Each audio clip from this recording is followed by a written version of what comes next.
Chapter 4.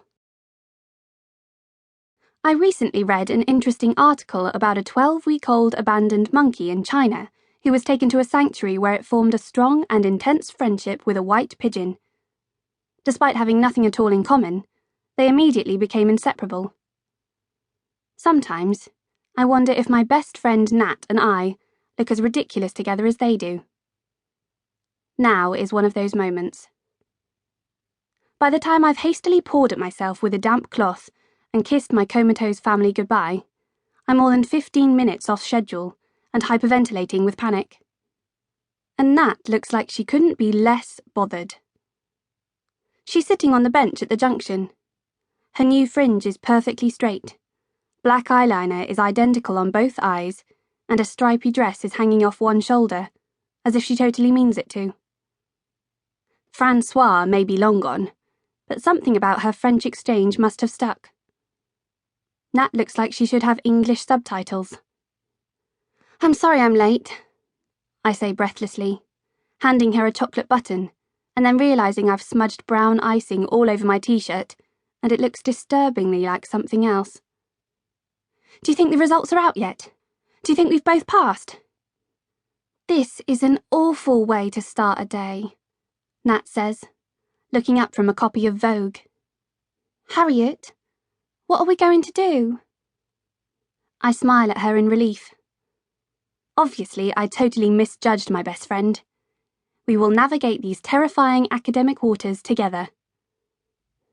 "Don't worry," I say, in my most reassuring voice as I start tugging her towards school. "I'm sure it's not going to be as bad as you think." "No, it's worse," Nat says. "Harriet, what does this look like to you?" She yanks at her dress. I think it might be a trick question.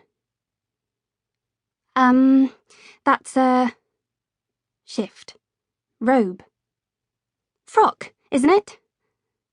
Then inspiration hits me. A gown?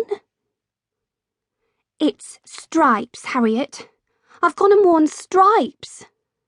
But Vogue says the hottest trend this season is miniature prints and florals. I wish they'd give me a bit of warning. This is what it's been like ever since Nat got her official welcome letter from the design college down the road. I haven't seen her this focused since the blue glitter frenzy of year 2. For a few epic weeks, we both looked like Christmas tree decorations. In a moment of inspiration, I grab a floral elastic band off my wrist and hand it over. "Oh my God! How did you know?" Nat says, throwing her arms around my neck.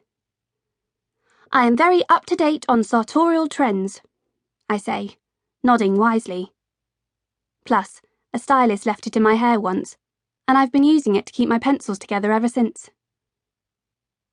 My phone beeps, and I whip it out of my pocket with the speed of a technological ninja. Ha! I knew Nick hadn't forgotten about me this morning. I knew he was just as supportive and romantic as a boyfriend should be. "Much congratulations, Harry-chan. May your big day be full of cloud 10s and 11s. Rin. Kiss." I grin. I'm glad Rin is making creative use of the colloquial English dictionary I sent to her home address in Tokyo. And then wait, in case somebody else wants to make contact. He doesn't. So I put my phone back in my pocket and nimbly change the subject. "Nat, I've got each of our timetables cross-referenced and colour-coordinated so we know where the other person is at all times. Do you want to see them?" This is how I've spent the last few weeks, carefully constructing an in-depth way of maintaining seamless contact with Nat when she's at college and I'm at sixth form. We haven't actually shared a class in 5 years, so it just requires a little extra imagination. It also requires hanging out with Toby Pilgrim every day for the next 2 years. But let's be honest, I've been unintentionally doing that forever anyway. "Don't be daft," Nat laughs, tying her hair into an enormous top knot. "I'll just ring you after college, and we can do coffee or something." Do coffee or something? Did you know that coffee can actually kill you in high doses, Nat? I wasn't suggesting...